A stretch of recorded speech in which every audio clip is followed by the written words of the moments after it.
Assalomu alaykum qarindoshlar, Paysandan asas 38-ci qismliq dərsimiz xoş gəlibsiz. Biz bu qismliq dərsdə OOP-nin davamı sözləyimiz. Paysan'dakı OOP hukmlarınınki. Üçüncüsü abstraction. Aldığım qismliq dərslərdə inheritance bilan, miras bilan, encapsulation yani kapsıllaştırışını gələn bu xətim abstraction. Abstraction bizning tilimizda abstraktlashtirish degan gap. Yani ma'lum abstrakt hukm degan mujmal, aniq emas degandek ma'nosi bor. Buning maqsadi nima deganda, yani abstraction, abstraktlashtirishning maqsadi nima deganda, mush ishlatgichlik odatda ma'lum bir kod yurgizish jarayonini abstraktlashtirish degan gap. Ya'ni masalan siz Facebook'ninki loginga diqqat qilsangiz, ya'ni Facebook kirish uchun siz email adresi bilan maxfiy nomerini kirgizsiz. Bu yerda faqat adres bilan maxfiy nomerini kirgizsiz. Buning oxir ko'rinishda qanday jarayon bo'ldi, qanday kodlar ijro bo'ldi siz bilmaysiz. Ben bu yerda qanday mushni abstrakt misol olsak bo'ldi. Undan boshqa masalan bir mashina, siz mashina haydashish uchun motorning qanday mashg'ul qilishini bilishingizdan oshiq. Faqat shu o't oldirib haydashni bilsangiz bo'ldi. Buni abstraction deymiz. Endi abstractionni qanday shu obyekt yuzlangan programma tillarida, masalan Paysan deymiz, Java deymiz. Buni abstract class. Abstract shu classlar. Abstract class bilan qanday ishga oshiramiz. Odatda abstract class degan nima deganda, shu abstract classning ichida abstract metod yoki function hamda abstract method dey. Mening hukmlar. Abstract method yoki ma'no olganda function bo'ldi hamda Pythonda. Mush orqali dastlabki bir base, ya'ni ul deymiz. Ul klassdan birini qurilib, dastlabki yildiz yoki o'q klassdan birini qurilib, hammasini shuning ichida ma'lum bir funksiyani qurib olsak, qolgan keyingi avlod qurilmoqchi bo'lgan, foydalanmoqchi bo'lgan klasslarning ichida shuni qanday abstraktlashtiramiz. Masalan, iPhone 1 ni o'ylasanglar, iPhone 1 ning kamerasi masalan. iPhone 1 ning kamerasi dastlabda masalan 5 million piksel olsun süzüklükki. Yine uqmayman nechilikini, misal deyapman. 5 million piksel olsun. iPhone 2'ye chiqqan chaqda bu 5 million qancha oldu? 6 million, 7 million bo'lgancha süzüklashtirmoqda. Ammo bu yerdagi maqsad nima deganda, cho'qim kamera funksiyasi bor dastlabki yadrosida. Har qitim qanda yangi avlod iPhone'lar chiqsa, bu yangi avlod iPhone'lar a'lo olishmoqda. Odatda biz abstract classni qanday quramiz deganda, Python'dagi masalan Javaga o'xshash bevositlam abstract degan alqiliq so'zini quriblam klassni oldi. Uni quramaymiz. Buningda bir model ishlatamiz. Buni qanday ABC modeli deydi yoki abstract base class degan gap bu. Abstract base class. Base bu degani abstract ul klassi demekçi. Yani muşunun orqali abstraktlashtiramiz. Bu bir model. Eng avval bu modelni qanday qilamiz deganda, Pythonning bir yaxshi yeri. Hozir Python 2-o'ringa o'tayda qoldi dunyodagi eng qollinishichon tillarning ichida. Bir yaxshi yeri sirtqi 3-tarafning modellarini biz ishlata olamiz. Kutubxona yoki modellari qurgan. Buni masalan abstract qurish uchun ABC classdan ABC modulini qurib ekirmiz. From ABC class nadan ABC modulini import qilamiz.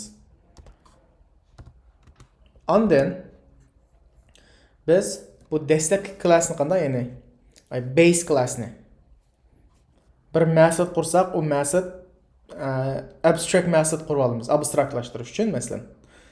Abstraktlaştırmasak mı bulavurdu? Bunu ben hazır köstüme.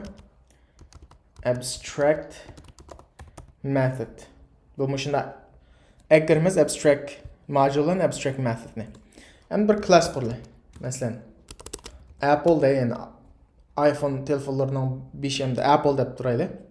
Klassını birini qoydum. Bununla qanda ABC klassını abstraktlaşdırma, yəni inheritance işlətdim bizdə qəp qilsam. Aldığın saatlar inheritance degəndə qo'miras. Mush ABC klassını qanday qilyaptım? Miras qilyapmiz, inheritance qilyapmiz, shu orqali abstraktlaşdıramiz. Chunki ABC klass qanda base class.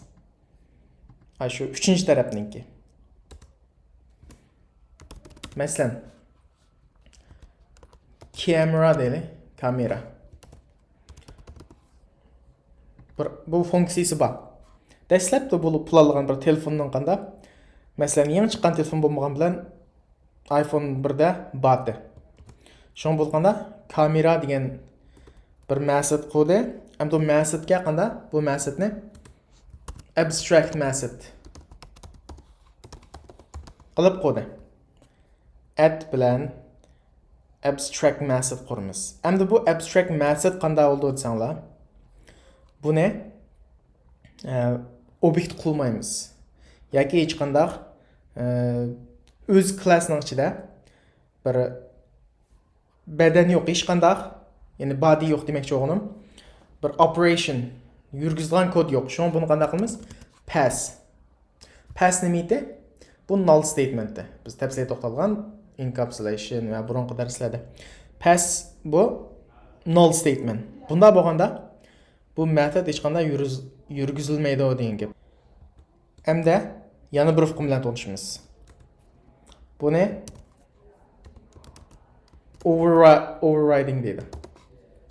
Üstülab yüklash. Ya'ni boshqa klasslar qanday qildi? Shu kamera degan metodni, shu funksiyani üstülab yuklaydi. Masalan, iPhone 1 deyli. Bu nereden miras aytildi? Apple'dan. Biz bu yerga qanday camera deb bir funksiyani override qilyapmiz. Inheritance qilib turib, ya'ni o'xshash ism bilan buni overriding deymiz, ustilab yuklaymiz. iPhone 1da qanday masalan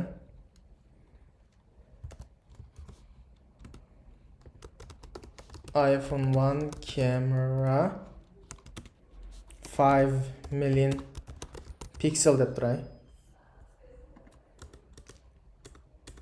Misal qilyaptim. Shunda hamda iPhone 2 chiqsin. Bu o'xshash qanda Apple'dan oladi.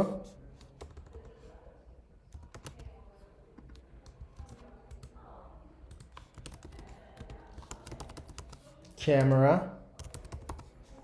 o'xshashlam override qilamiz, ustlab yuklaymiz. Apple degan klassning ichidagi mush kamerani. Bu vaqt qanda iPhone 2niki misal a'lolashidi. Masalan 7 million deb turaylik, misol qilaman. Buning keyingi ideyani tushundinglar. 11 12 bo'lsin, shuna ketaverdi. Ammo buning yadrosida qanda bu yerda kamera bor. Buni abstraktlashtirib, har birisini qanda shu maqsadni qo'llanadi. Masalan, iPhone 1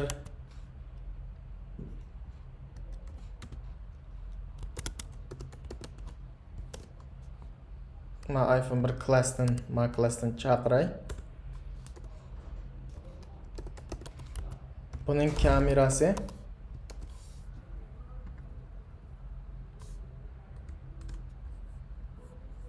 ba iPhone 2'ninki class'ninkini qirsam,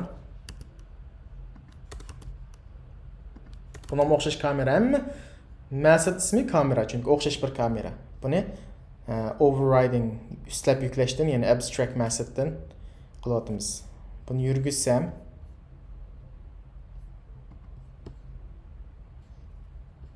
module not found bir error tashildi. No module names ABS deydi. Men birdan xato kiritdim. Nimani ABS debdimi? ABC. Bunu yürgüzsem, hemen iPhone 1 camera 5 million pixel. Muşuna özgürep çıkıdı. Mana bunu abstraktlaştırış deyimiz. Hem de abstraction'ni abstract class bilan abstraktlaştırırkenmiz. Dikkat qilgan bir nokta. Eğer bu classning ichida faqat abstract methodlar bo'lsa, buni interface'ning rolini o'ynaydi. Paysanda interface qanday oldu? Mushu class hamma method abstract method bo'lsa interface rolini o'ynaydi. Masalan, hozir mani interface deb tushunsak bo'ldi. Undan boshqa mani abstract qilmasaqchi. Masalan, dial, telefon urishni dial deymiz. Besishni nomerini. Buni abstract qilmasammi?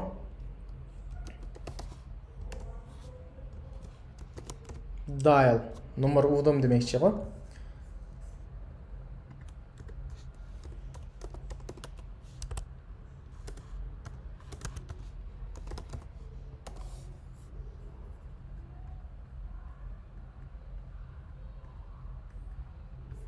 Yurgizsam qanday? Dial chiqadi mana.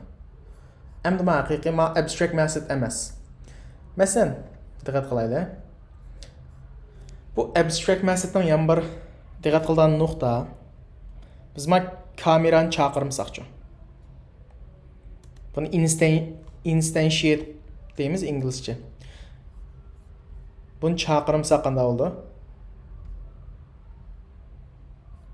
Yurgizsak yurgizaveradi, shunaqmi? Endi men maning ichidan mani ilib etdim. Qurmadim, ya'ni instantiate qilmadim. Miyadagi abstract methodni iPhone 1 classga Apple inherit qilib turib, bir o'xshash namdan override qilib, ustlab yuklab bir method yozmadim. U ahvol ostida bu yurgizsak kod yurmaydi.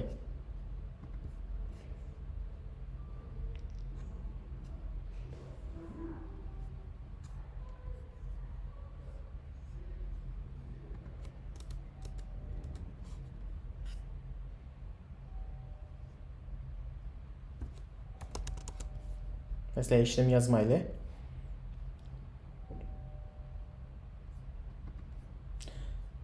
Type here can't instantiate abstract class. iPhone 1 was abstract method camera. Mak kamerani qanday qilmadan boshlamadan deydi, qo'zg'amadan deydi. Demak, biz har bir abstract methodni ham shunda abstract etlangan manda. Cho'qim qo'zg'atishimiz kerak. O'xshash ismda yana bir metod qurishimiz kerak demakchi. Camera self o'xshash ismda. Uningdan keyin bu xatolik tashlamaydi.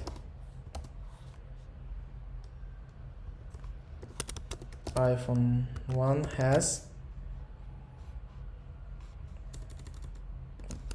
camera 5 camera pixel deb qo'yay. Hamda uning o'zini bevos chaqirmasak men bu kod yuraverdi.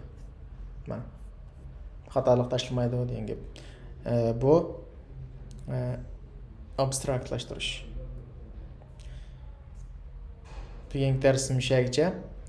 Ko'proq mashq qilsangiz bo'ldi.